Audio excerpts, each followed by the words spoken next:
Es un gusto estar con los bomberos agroecológicos de México. Solicitamos a ellos intentar hacer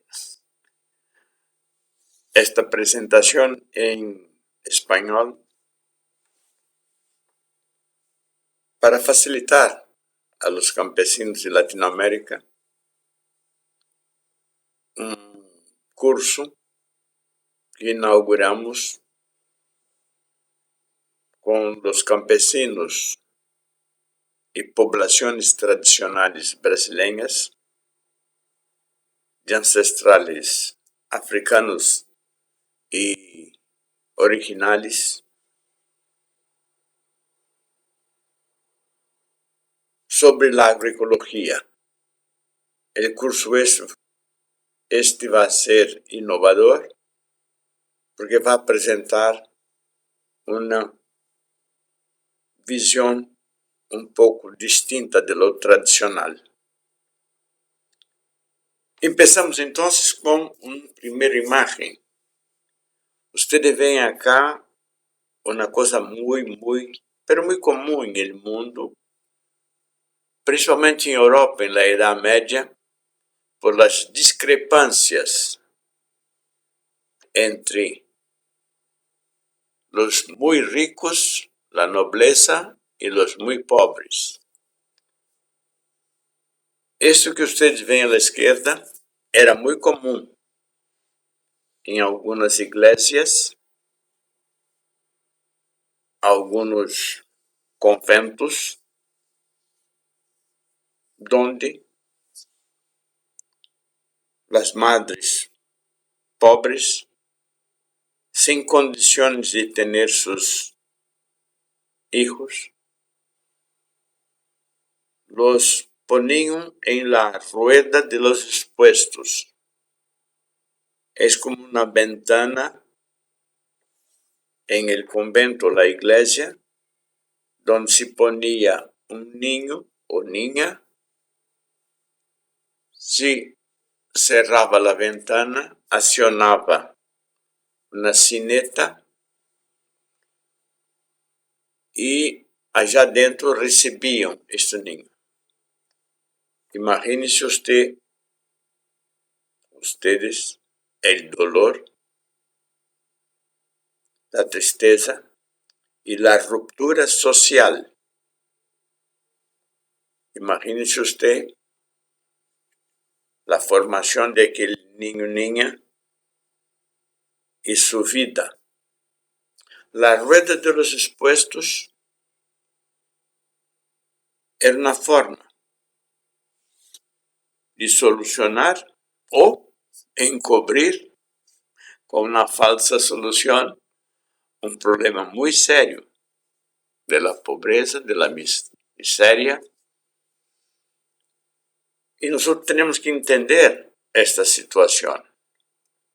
Por eso que nuestra agroecología indígena, jarocha, campesina, nosotros tenemos algunos enfoques dentro de esta realidad de los expuestos en la rueda.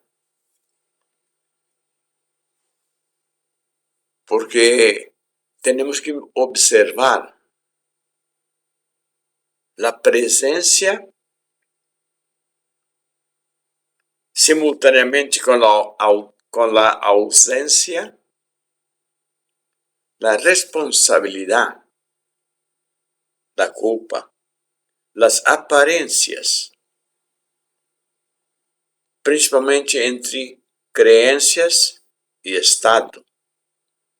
Porque todas estas situaciones conforman una sociedad. Esta imagen nosotros la vimos en Río de Janeiro, después de una razzia de la policía que tenía mandatos de captura de criminales, pero los resolvió ejecutar y los dejó allá. en los cerros de las favelas. La población los juntó, sus hijos expuestos, y lo puso uno al lado del otro, performando 117, 120, 121 personas muertas con balazos de fusiles, como si estuvieran en una guerra.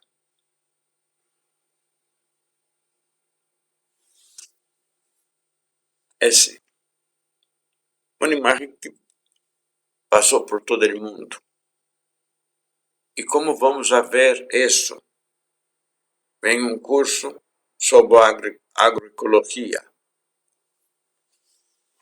En Brasil, nosotros tenemos un libro, un romance, más que un romance, es una coletánea de un autor muy famoso, Monteiro Lobato. Y el título del libro es una palabra del tupi guaraní, uno de los idiomas principales nativos brasileños, y es urupés.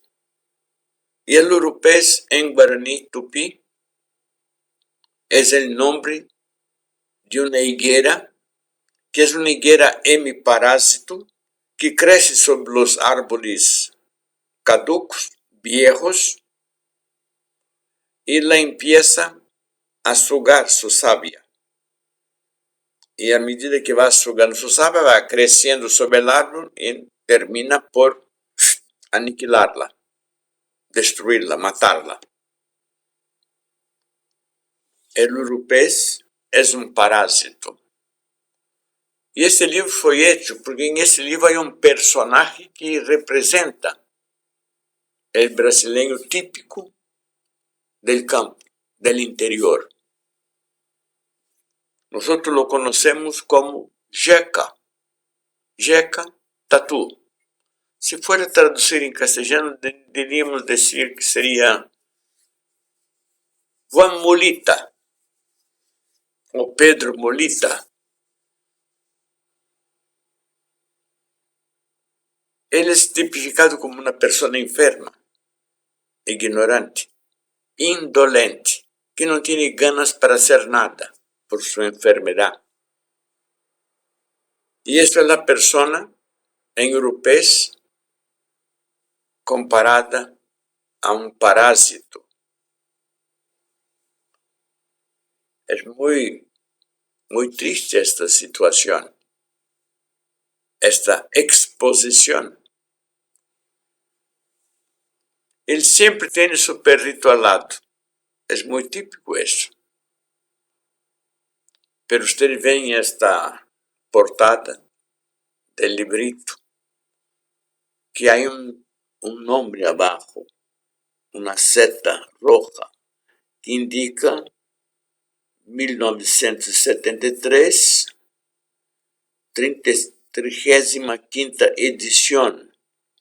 Total de ejemplares desde la primera, 84 millones. El libro europeo fue hecho en 1918, cuando Brasil tenía menos de 20 millones de personas. En la gran mayoría no sabía leer y escribir. Pero hay una palabra allí, fontoura. Fontoura es nombre de una medicina, de un jarabe, una mezcla de agua, azúcar, colorante y algunos sales minerales, con hierro, que es lo que Brasil más tiene en el suelo, es hierro. Y ustedes ven que quien contrató el Jeca Tatuzinho fue una empresa. Entonces nosotros tenemos que leer como un expuesto. Y este expuesto, el Jeca Tatuzinho, es mostrado como algo no bueno. Pero observe uma coisa interessante. Quando miramos a propaganda, a publicidade, vemos que a muchacha essa não é uma muchacha brasileña, mas parece uma muchacha de las telas de las películas de Hollywood. Então, se o expuesto deja de ser expuesto quando consome algo que lo va a curar. Pero esse tônico é um tônico, água com açúcar, um jarabito. E nós não temos a percepção disso. Vocês agora veem uma pessoa muito importante em todo o mundo. Em África, ele era conhecido como griot. Era uma pessoa que na comunidade servia como o professor, pero um professor completo, muito completo.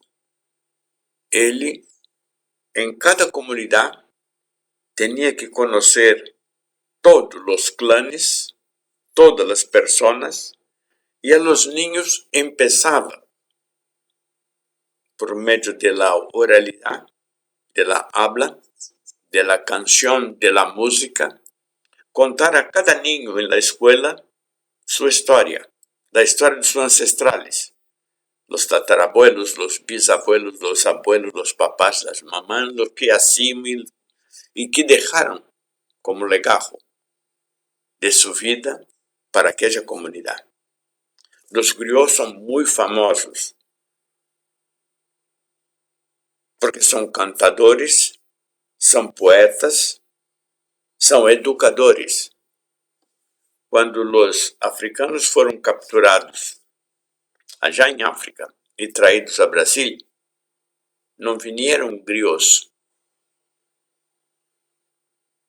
Perderam allá um grande patrimônio, perderam sua cultura, deixaram allá. Chegaram acá expostos.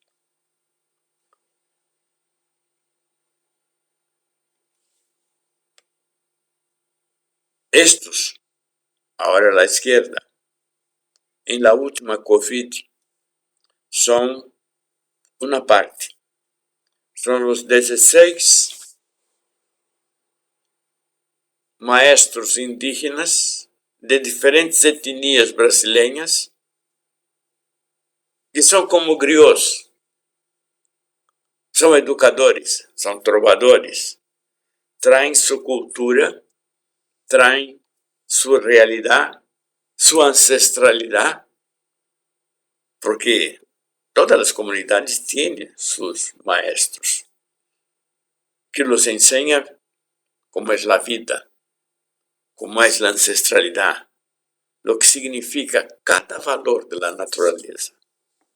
Porque se não sabem isso, eles quedam expostos como na rueda, aquela do início. E esses 16, foram muitos mais, morreram por la pandemia. Vocês estão situados sobre uma realidade. O curso que nós vamos ministrar é para os agentes comunitários de saúde, agroecologia, de uma região em el litoral do Rio Grande do Sul, onde há comunidades originais, há populações tradicionais, que são os remanescentes que huyeron de la esclavitud. Em alguns países se dizem cimarrones, outros se dizem jarochos, e que compõem a formação da sociedade brasileira. E eu vou fazer um pequeno ensaio para vocês verem, porque é a aula inaugural e nós temos que nos situar para ver quais são os temas que vamos tratar. E se eu pergunto, qual foi a primeira imagem apresentada, vocês vão se acordar. La rueda de los expuestos. E eu dije várias coisas em relação a ella. Depois foi apresentada uma segunda imagem, os muertos, os chacinados. Então vino um livro europeu e trajo um personagem criado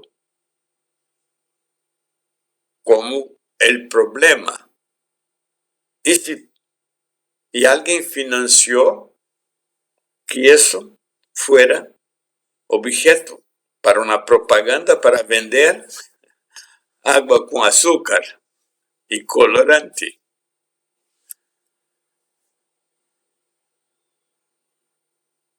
E aquele jacatatuzinho, parasita ou parasitado, que para ser cidadão necessita se transformar em consumidor por meio de uma muchacha linda em uma propaganda, publicidade, é transformado em agente de consumo. Sin embargo, vocês viram depois, ele criou de África e os maestros indígenas vítimas do Covid. Os agentes comunitários de saúde, agroecologia, delante de estas questões, destas 7 questões, podem perguntar: el jacatatuzinho em el agronegócios, novo nome da Revolução Verde, ou em la agroecologia,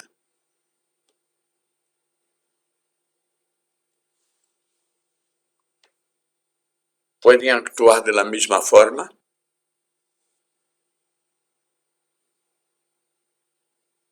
Nós montamos nosso curso com os módulos que estão atrás. São 5 módulos. El suelo, las semillas, la salud, la organización social y la fenología. Entonces nosotros vamos a ver, no para consumo, pero para educación, desde la ancestralidad hasta el futuro, los minerales y el rejuvenecimiento del suelo. La corrección del suelo, no, con los encalados gigantescos como hace el agronegocio para destruir el suelo. Nosotros vamos a ver el carbono mineral y también el carbono vivo que hay en el suelo. Porque pasamos 200 años diciendo que el suelo era soporte inerte de las raíces. Vamos a ver la humificación natural y el significado de las ligninas. Porque cuando el suelo tiene vivo, él tiene una comunidad compleja, que en castellano se dice célula. Son los microorganismos que componen el suelo vivo.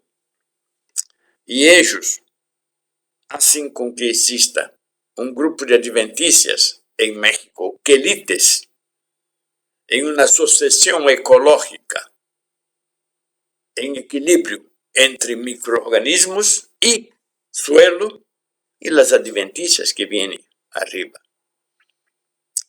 Semillas. Semilla no es una marca y un negocio.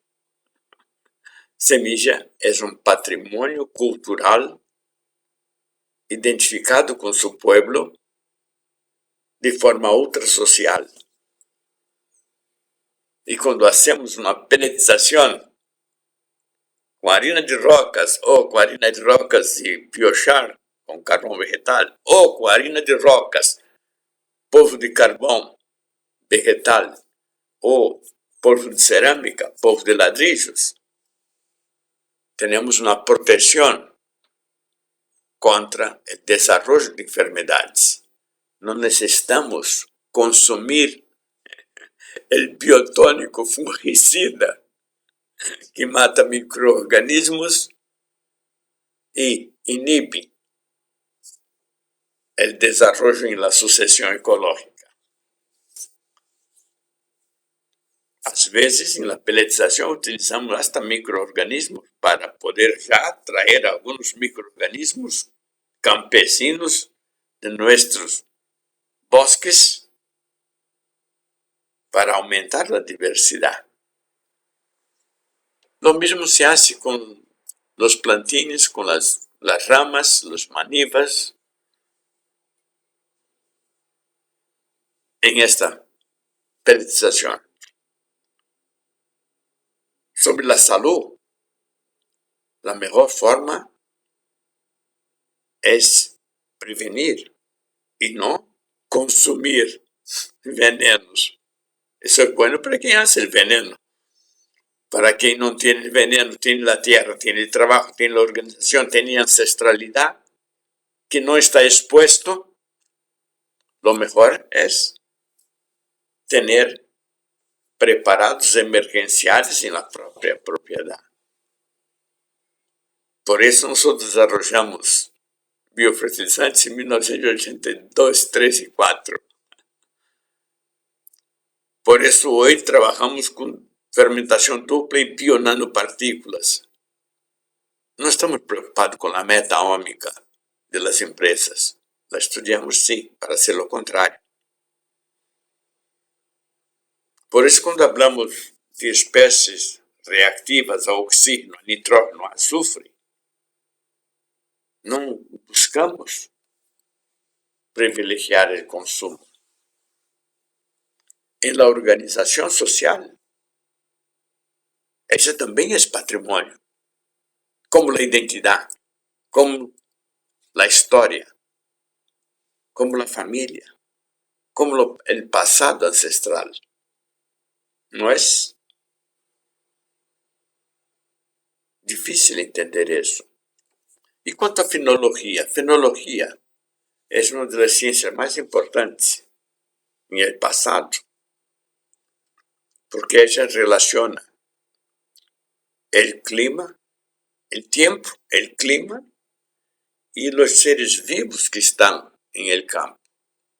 ¿Por qué un árbol en determinado lugar florece y la variación de su fecha de florecimiento o de brotación o de caída de las hojas varía de año a año?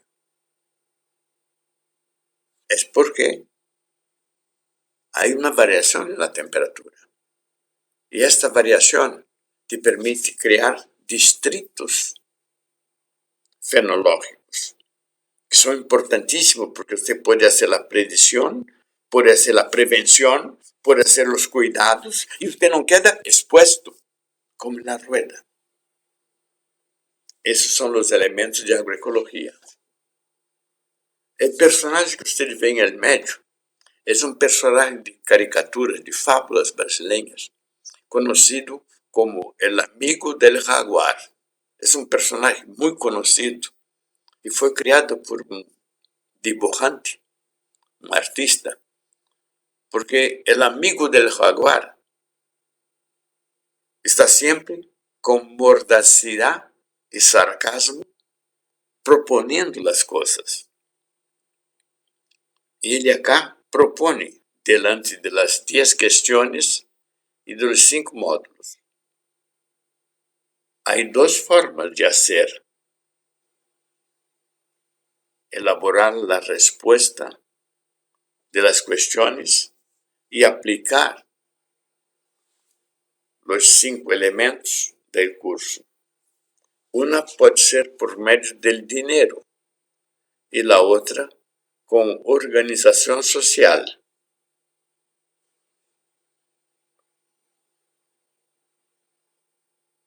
Y dice, es bien igual o muy igual a las cuestiones del clima, para el campesino, y las cuestiones de la captura o matança de aquella imagen.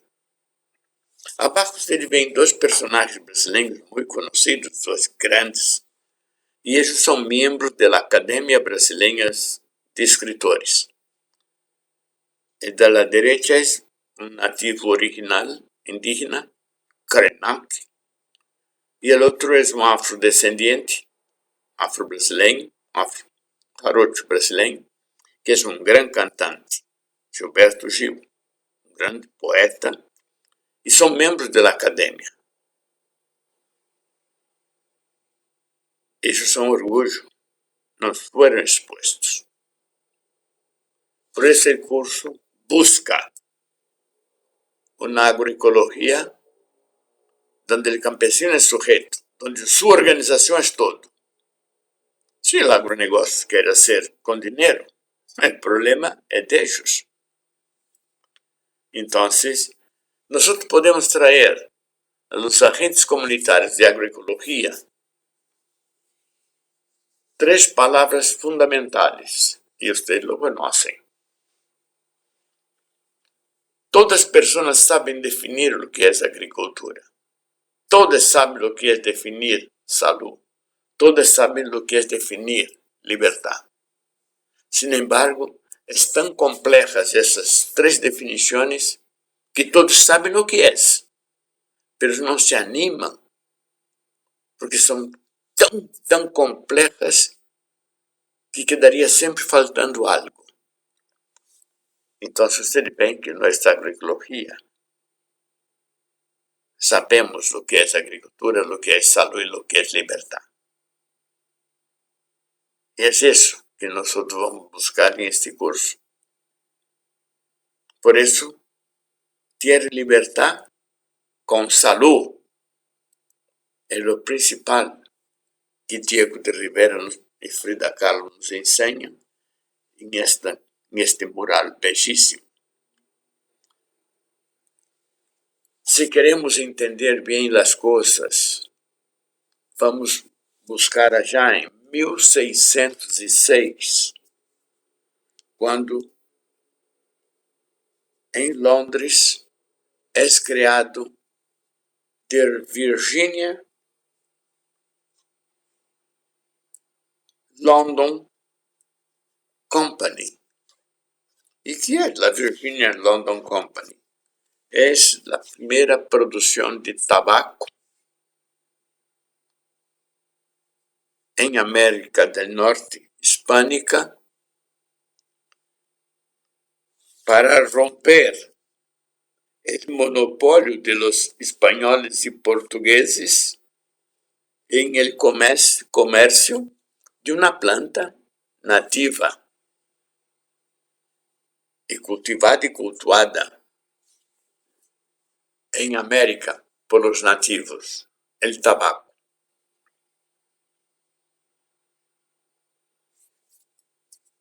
100 años después, 150 más o menos, 150 años después, va a ser publicado un libro que está arriba, a la izquierda, de Adam Smith, 1776. Y este libro se llama La riqueza de las naciones. Y cerquita, la publicación de ese libro empieza en Estados Unidos un movimiento de liberación del territorio de las 13 colonias porque ellos querían cultivar más tabaco. Y el rey de Inglaterra no dejaba que ellos cultivaran más tabaco porque quería mantener su monopolio. Entonces ese libro, en aquella época, es fundamental. ¿Y qué hay abajo? Abajo hay una cosa muy interesante. Una estatua a la izquierda de una persona. Y a la derecha es esta persona dentro de una estampilla, de un sello de Correios. É o nome de um médico, e este médico é importante para a agroecologia, para a saúde, para a agricultura.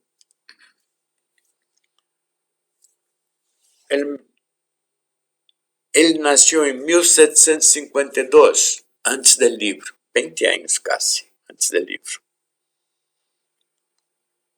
E ele, médico, percebeu que não tinha capacidade para curar, porque o principal para curar não era a medicina, era a qualidade do alimento. Albrecht Daniel Theier deixou a Alemanha como médico e se foi à Inglaterra a estudar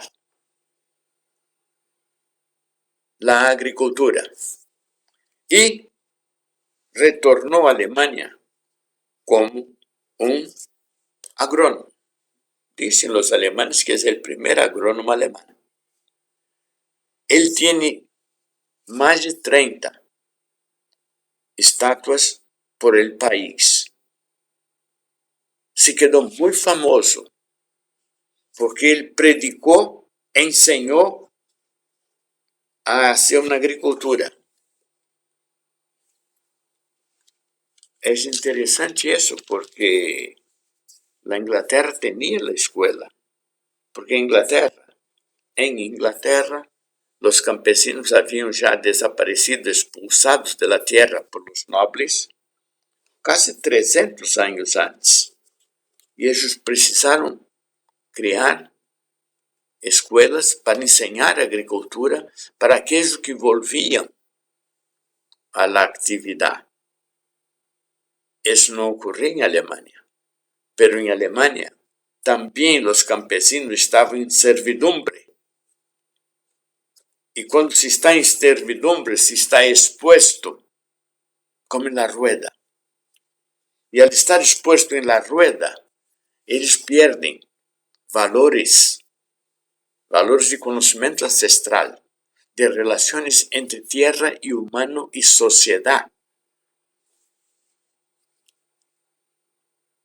E Albert Theier, quando vai estudar a Inglaterra, ele busca ressignificar os valores, porque terminada a servidumbre, que tipo de campesino vamos a ter? El expuesto, el consumidor, el de la revolución verde, el de los agronegocios. Es importante entender eso. Por eso que ele tem uma definição que vai ser ocultada durante muito tempo. Ele dijo uma coisa muito linda. Em 1800, el humus es el producto de la materia viva, que sale del sol y de las fermentaciones. El humus es el producto de la materia viva y la fuente de ella. El humus sale del sol, no tiene vida, pero genera la vida. Si él sale del sol sin vida y genera vida, este humus, desde el fóton hasta la materia, él es un ciclo. Y este es el ciclo del carbono. No, es más complejo. Es más especial. Ese es el ciclo de la materia orgánica campesina. Por eso que nosotros cuando presentamos la tierra prieta indígena de la Amazonía, que tiene 25% de materia orgánica, eso que está arriba de la estampilla, que es hecha por los originarios brasileños, es algo magnífico. En un lugar donde llueve hasta 20.000 milímetros año, esse nível de matéria orgânica é altíssimo. E isso é criado por organização, por conhecimento. Porque essa matéria orgânica não está exposta, ela está cultivada. Esta niña a la izquierda es del pueblo Satere-Maué. Ellos crean un cultivo de los más complejos que hay en el mundo, denominado guaraná. Es más complejo que el tabaco, 100 veces. Más complejo que el cacao, que es muy complejo, cultivo de cacao por la calidad. Y ella está con 3 cromas del suelo de la tierra pretindígena. Y cuanto más profundo el suelo, más fértil es y más equilibrio tiene. Esta niña estudia agroecología en nivel superior en una universidad en el corazón de la Amazonía. Entonces, nosotros ahora tenemos algunos elementos, pero soy obligado a retornar a Prusia, a Alemania, porque en Alemania, cuando termina la servidumbre, los campesinos en la escuela creada por Albrecht Daniel Thayer, ellos van reconocer, reeducarse para volver a tener libertad y no ser un expuesto consumidor. Y ellos van a construir una agricultura campesina con libertad. En Prusia, en esta época, los bancos van a prestar créditos, prestar dinero para que se pueda financiar la agricultura. Pero hay una norma que dice, la agricultura, al ser aleatoria, el campesino no puede pagar interés a los bancos, interés al dinero, por la aleatoriedad. Pero los bancos, al conocer cada campesino, él va a elegir aquello con que quieren trabajar y van a poder emitir acciones sobre los préstamos que hace el campesino. Entonces, las personas que van a solicitar tienen que devolver el dinero, pero no tienen que devolver intereses sobre el capital. Si por si acaso la cosecha es muy buena, las acciones suben, porque lo puede comercializar las acciones. Y gana el banco y gana los interesados en aquellas acciones. Y el campesino queda protegido. Porque eso terminó también en Alemania.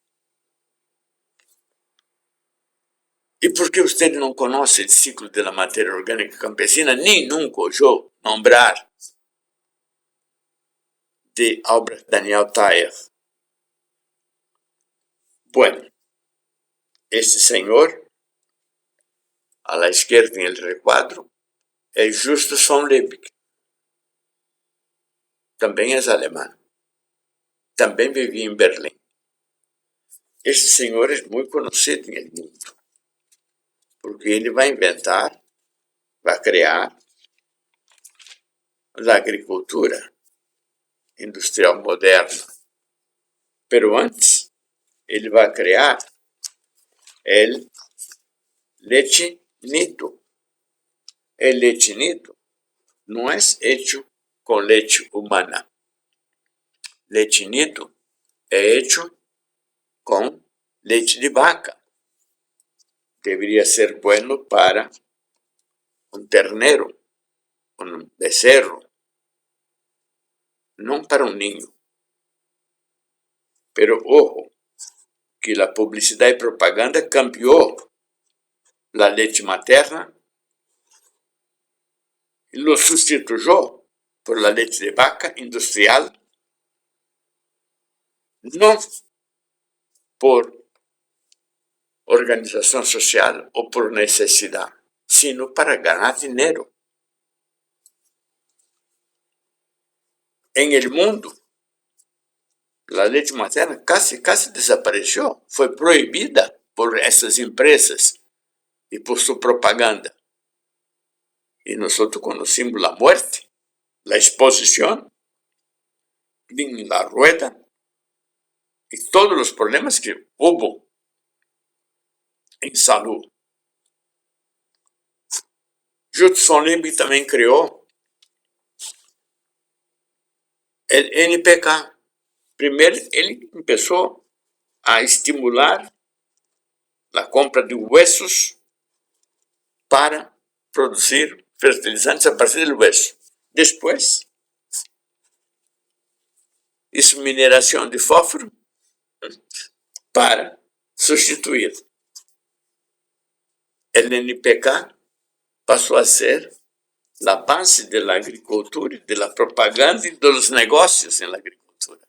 Y él creó una de las empresas más gigantescas del mundo llamada IGF, Interessengemeinschaft Fabriken.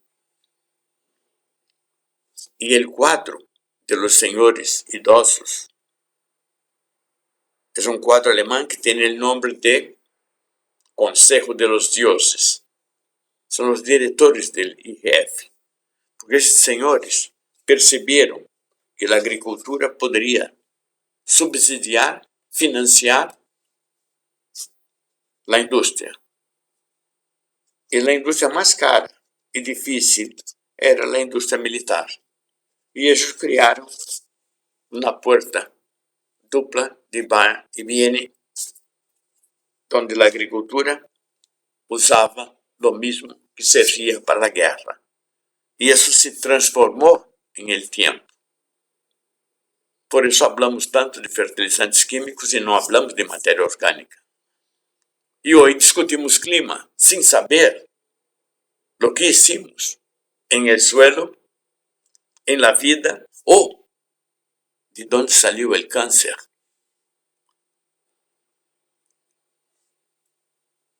Los nazistas, en 1935 crearon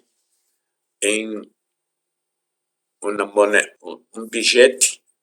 billete de 100 marcos alemanes con la estampa de Justus von Liebig, porque ellos ya pretendían construir una segunda guerra mundial. Hablando en guerra, esta imagen ahora es de Beirut, 4 de agosto de 2020. Una explosión de un depósito de fertilizantes químicos en el puerto. 700 kilos de fertilizante nitrogenado. Casi hizo desaparecer la capital de Líbano, Beirut. Nosotros vimos una guerra horrible entre Perú, Bolivia y Chile, provocada también por el mismo señor, denominada Guerra del Guano. Pero los que murieron fueron los que fueron expuestos. La matanza allí fue de bolivianos, peruanos y chilenos. Y Bolivia perdió la salida al mar. Por eso que cuando hablamos en Revolución Verde, en agronegocios, tenemos que nos referir al complejo industrial militar definido por Eisenhower. Y esto está en el monumento sobre el portal de Brandenburgo. es la diosa de la victoria en la guerra. Nike es la diosa griega de la victoria. En una cuadriga, un carro tirado por 4 caballos. Y los 4 caballos son los 4 caballeros, los 4 caballos del apocalipsis. La conquista, la guerra, la peste y el hambre.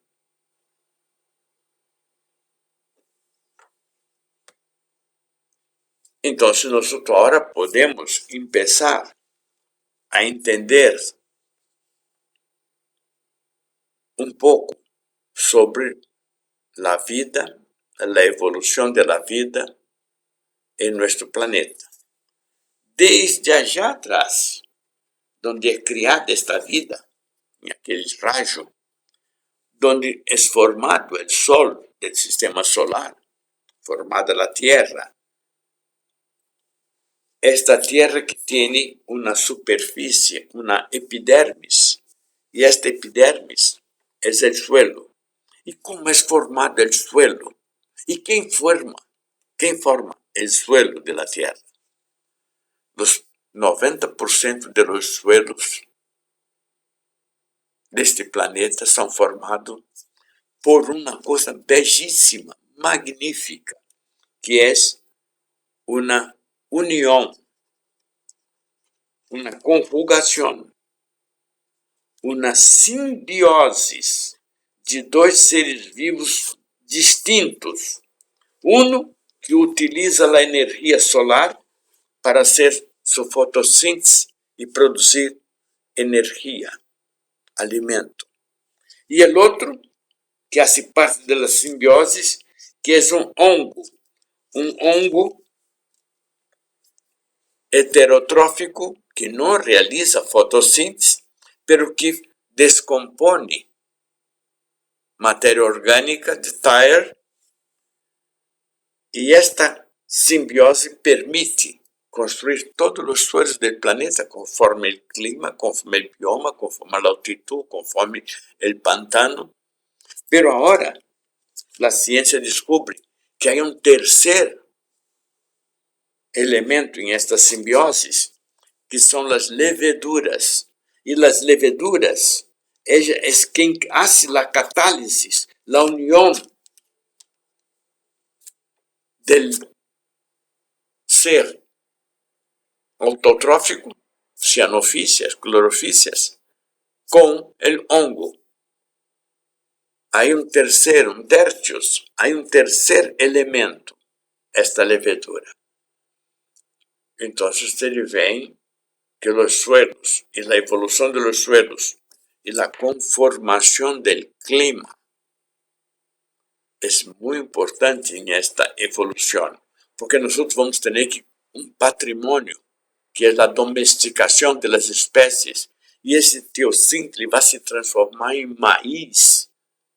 Y esa diversidad es tan gigantesca y tan bella, y alguien quiere ganar dinero y quiere decir que la semilla es de él, que no es patrimonio.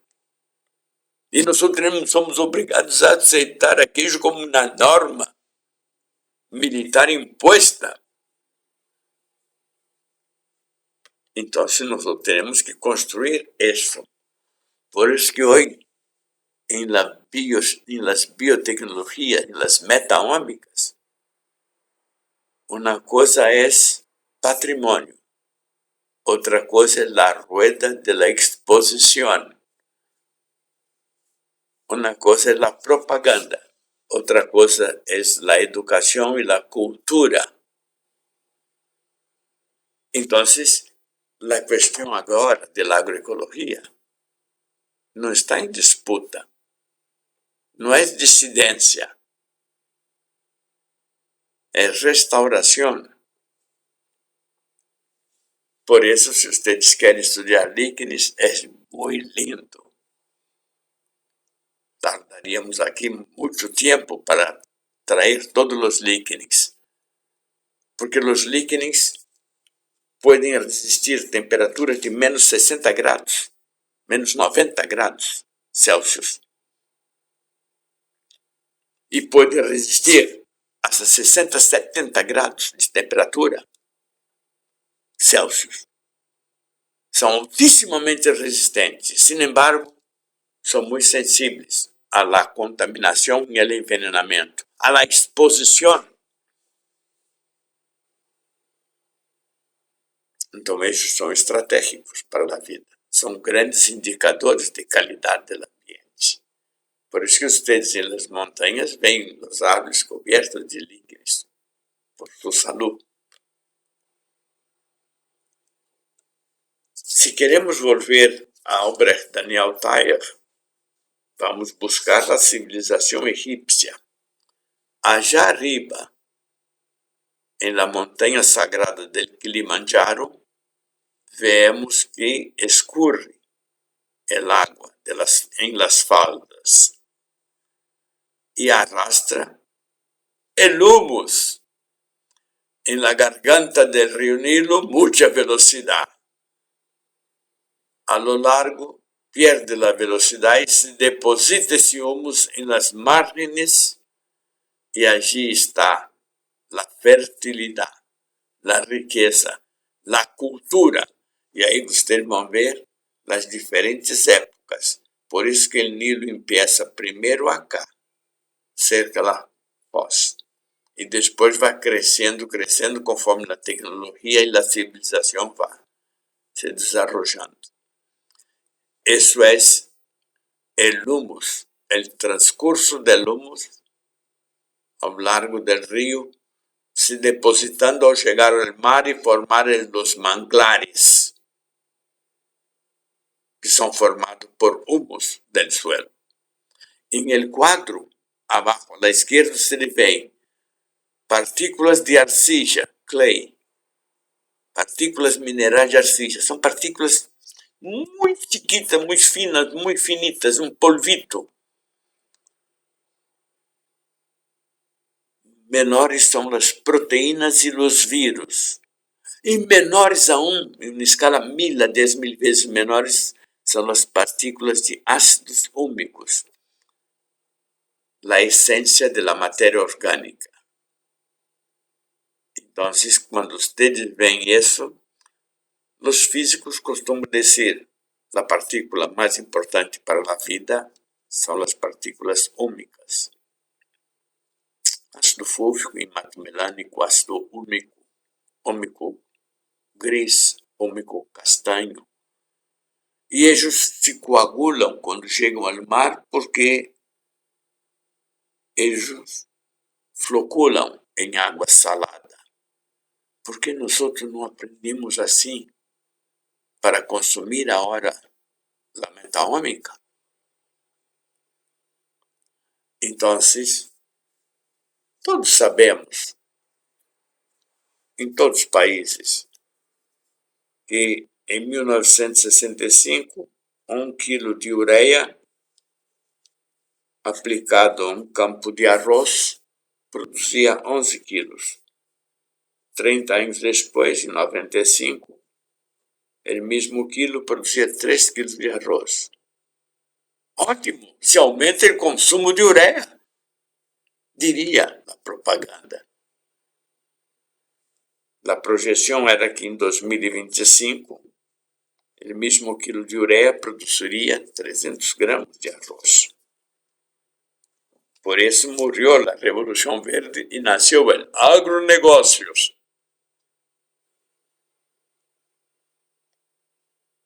Por eso que la resistencia y la reacción empezó a traer el ciclo de la materia orgánica, el humus, la microbiología en el suelo, la vida y todo lo demás.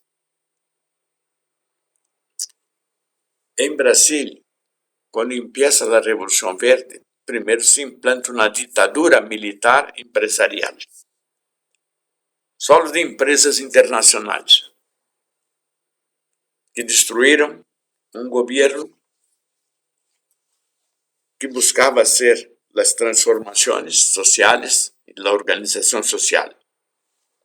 En Rio Grande do Sul, donde vivo, existían 3 estructuras Una era el museo, un museo de ciencias naturales. La otra era el jardín botánico y la otra era el parque zoológico. Nosotros tenemos el bioma Pampa, como Argentina y como Uruguay. Nosotros tenemos la Mata Atlántica, que es una floresta amazónica del litoral atlántico, así como lo tiene en Veracruz. Y teníamos esas estructuras que estudiamos la ciencia y el paisaje y el día a día. Pero todas ellas fueron reunidas en una sola. Es muy difícil hacer eso. Se reuniram uma sola, construyeron cosas y vinieron. Mas por qué fue hecho eso? Porque era una forma de mascarar los impactos negativos por la erosión del suelo, la devastación de la vida, de las aves, la vida en los ríos, la vida humana expuesta en la rueda a los intereses de propaganda y de capital. ¿Por qué? Porque esta Revolución Verde buscaba concentrar el máximo la tierra en manos de pocos para expulsar el máximo de personas para poblar otras áreas del país. Como la mano de obra acá tenía muy buena calidad y había organización, se insufló la necesidad de crecer las propiedades. Entonces del sur salió una colonización para todo Brasil, concentrando áreas sobre tierras indígenas, sobre tierras de los remanescentes de poblaciones de africanos que huíram da esclavitud y construyeron ciudadelas. Entonces es importante entender eso. Y si entendemos eso, ya tenemos algunas respuestas conscientes y ciudadanas para nuestro curso en esta inauguración. Aquellas preguntas anteriores muestran la necesidad de la conciencia ciudadana para una actuación política en plena dictadura, denunciar lo errado y combatirlo, mesmo correndo riesgo, construir alternativas y no utilizar los fungicidas que eran. Brasil fue una de las regiones más intoxicadas del mundo por el uso de agrotóxicos, venenos. Desenvolver tecnologías, así como lo hizo Albert Daniel Payer, antagónicas al consumismo. Por eso construyemos com antecedência de 40 a 50 anos los biofertilizantes. Desarrollamos las harinas de rocas. Empezamos a manejar materia orgánica en los composteos, en las adubaciones verdes, abonos verdes, a elaborar fosfitos, a desarrollar semillas agroecológicas como patrimônio, não como insumo de empresas, e organizar os cultivos orgânicos, emplear el biochar, hacer las micorrizas con las muñecas africanas, los chorizos africanos, realizar compostaje con ligninas de hojas de palma, de palmeras, porque la lignina no se descompone rápidamente como celulosa y glucosa, ella queda 100 años construyendo la tierra preta de Indio, de la Amazonía. Y hoy, con algunas plantas, como la chitonia, el sombrero mexicano, usar lactonas de las hojas o las semillas para sembrar capturas de micorrizas. Esos son los trabajos que hacemos. Y eso es nuestro gran reto. ¿Por qué hicimos eso? Porque llegamos a una realidad. Si queríamos comer sin veneno, era más caro. Y si entonces éramos obrigados, expuestos al veneno por interés del mercado. Entonces el pobre tiene que comer veneno y el rico puede pagar más caro. ¿Y quién gana? El complejo industrial militar. Por eso nosotros sabemos que un brasileño diariamente recebia 9.300 doses diárias de paratión metílico, 2.400 de diclofós, 2.100 de pirimifós. E quem dijo isso? Quem disse isso é a revista de la Escuela de Salud Pública em el año 2000, hace pouco, desde 70, de la Universidad de San Pablo. Esta é a lista de lo que comíamos de veneno. E este é câncer, e câncer rentável, muito rentável, o tratamento é caríssimo. Então, vocês veem que as tablas existem. Então, nós criamos nossa tianguis em la calle, pública para todos, sem governo. Era uma ditadura, pero nós la criamos porque estávamos organizados. E esta feria é a maior feria do mundo. E quando os europeus trajeron as certificações europeias, nós nos reímos muito, porque nós imediatamente criamos a autocertificação campesina, que é lei em México. E vieram acá e la hicieron melhor, porque lo observaram acá, foram allá, lo adaptaram à realidade. Não foi uma rueda de expuestos. Lo construyeron la legislación allá. Y que funciona. Y aquí funciona. Y hoy los europeos dicen, es el mejor sistema que hay. Porque los campesinos son sujetos. No son expuestos. Cuando hablamos de contaminación de alimentos, los gringos dicen que en su manzana en 1950 había mucho hierro. 4,3. Em 98 havia 0,18. Em 2016, eles nem dizem. E que é isso? Porque se alguém necessita hierro, tem que comprar hierro hoje. Nós não. Nós não aceitamos isso. Por isso, vocês veem. E sempre decimos isso. 2 larvas mexizas ou gemelas se alimentam uma com miel e a outra com jalea real, tenho diferenças em el ser que se forma. Um é exposto, outro não é exposto.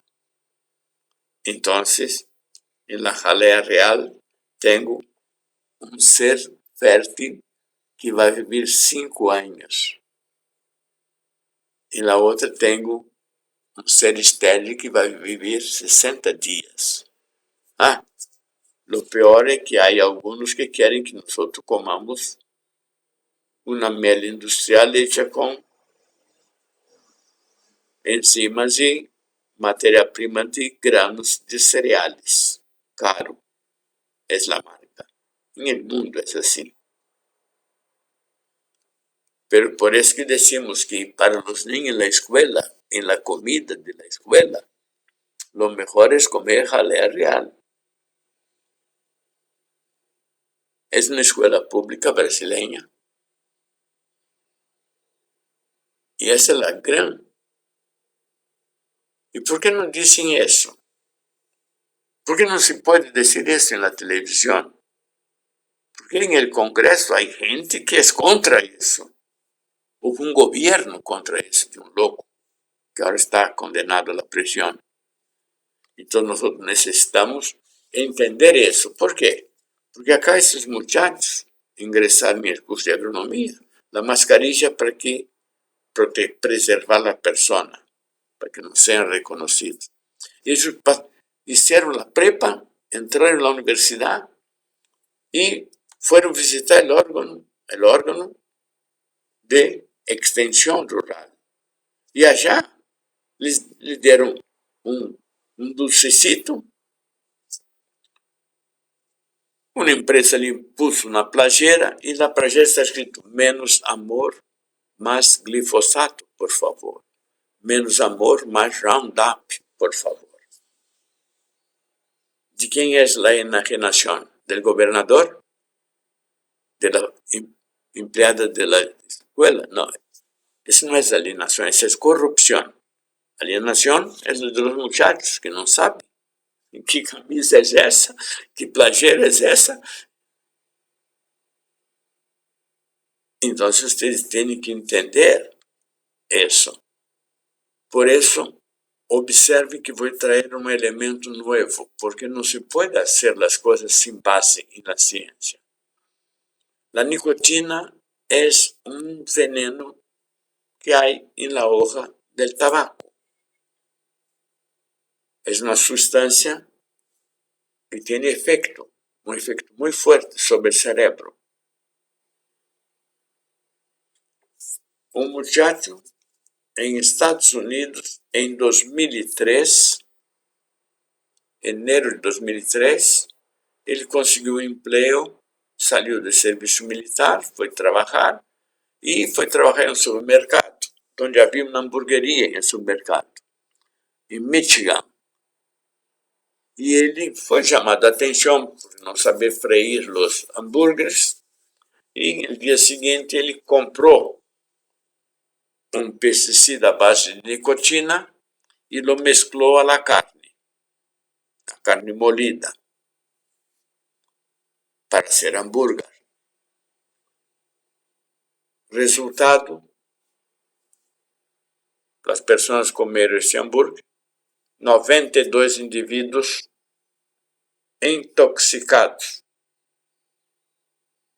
Eu não traduje, eu lo dejé como é assim, porque aqui está o sello americano, aqui está o nome do serviço, pero isso não é o problema é outro. Quando você tem nicotina ou venenos químicos derivados da nicotina, conhecidos como nicotinoides sintéticos ou neonics, você tem um problema. Por quê? Porque entre os 92 indivíduos, os que mais apresentaram problemas foram aqueles que tinham sangue africana, eram afrodescendentes. Porque os afrodescendentes têm um polimorfismo genético em el citocromo P450 em seu hígado. E esse polimorfismo genético é em los genes 2DP6, que hacen com que a pessoa não consiga metabolizar e quitar o impacto de la nicotina com seu hígado, defendendo-se.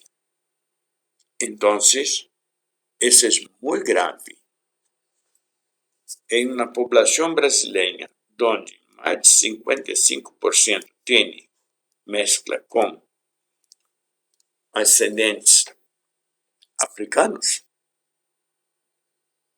é sério isso.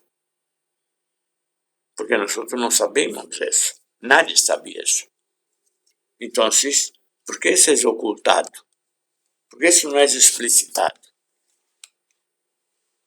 Mas o problema não é esse. É que nós temos uma população de afrodescendentes. Mas quando pessoas afrodescendentes se casam com nativos originários brasileiros, o que ocorre em el polimorfismo? Hay dominância africana sobre os originários nativos. E o problema se amplia a toda a população. ¿Comprendieron la dificultad? Pero no se puede hablar sobre eso porque no es ciencia. Para ellos es negocio. Y los negocios no pueden tener daños o perder rentabilidad. Por eso hay que decírselo así. Entonces, ustedes ya contestaron las primeras preguntas. Ya vieron ahora la necesidad de tener esta organización. Entonces, nosotros podemos ahora avanzar. Cuando los portugueses llegaron a Brasil con sus carabelas, ellos fueron recibidos por los indígenas. Y los indígenas tenían y tienen una cosa muy linda. Ellos dicen, y ustedes saben, que Brasil es nombre de un pigmento que se saca de un árbol, palo Brasil. Es un palo que tiene el corazón rojo, rojo, rojo, y cuando usted cocina el acerrín, sale un pigmento muy rojo, mas muy, muy rojo. No es tan rojo quanto la grana cochinilla, mas é rojo, rojo vivo, ou rojo sangre. E isso foi a grande riqueza de Brasil no início, que os portugueses cortaram todos. Não existe um para ser medicina, não existe. Os indígenas não diziam Brasil, que é o nome do país. A commodity se transformou em nome de um país. Os indígenas diziam que acá era a terra de Pindorama. E Pindó, em Guarani, quer dizer palmeiras, cocoteiros, los pindós. E que quer dizer lama? Rama, em Guarani. Rama quer dizer espetáculo. Espetáculo de las palmeiras. Em Brasil deve existir hoje aproximadamente mais de 1000 tipos de palmeiras distintas. São tão lindas e tão raras que você sequer... Nadie pode dizer que sabe muito sobre palmeiras. Pero las palmeras tienen un secreto grande. Las palmeras tienen lignina, este polímero. Y la lignina es fundamental para se entender, se conocer y se producir la fertilidad de la tierra preta de Indio. Donde hay lignina en las hojas de estas palmeras, estas hojas, cuando esto cae en el agua queda bien negra. E as ligninas, quando entram em fermentação, não aquecem o compostagem, é enfriado, porque são núcleos fenólicos. E estes núcleos fenólicos nunca se destruem. Eles quedam 100 anos em el suelo. E os indígenas fazem uma matéria orgânica denominada paú. E o paú é prático porque ele completa o ciclo da matéria orgânica em um ciclo. Por isso que quando você abre lignina, toda as transformações da lignina, é dela que sai o triptofano, a fenilalanina e a tirosina. São os elementos para um país que não tem volcanes que ciclam o azufre em el suelo. Então, nós podemos dizer que Pindorama é agricultura, é saúde, é liberdade. Ao ladito allí eu coloquei símbolo que vocês em México conhecem bem. Eu coloquei o número 0 de los mayas. Esta é nossa arrancada inaugural para essa classe de los agentes comunitários de agricultura, salud, de la Fiocruz en el municipio de Osório. E como eu usei na classe, en portugués.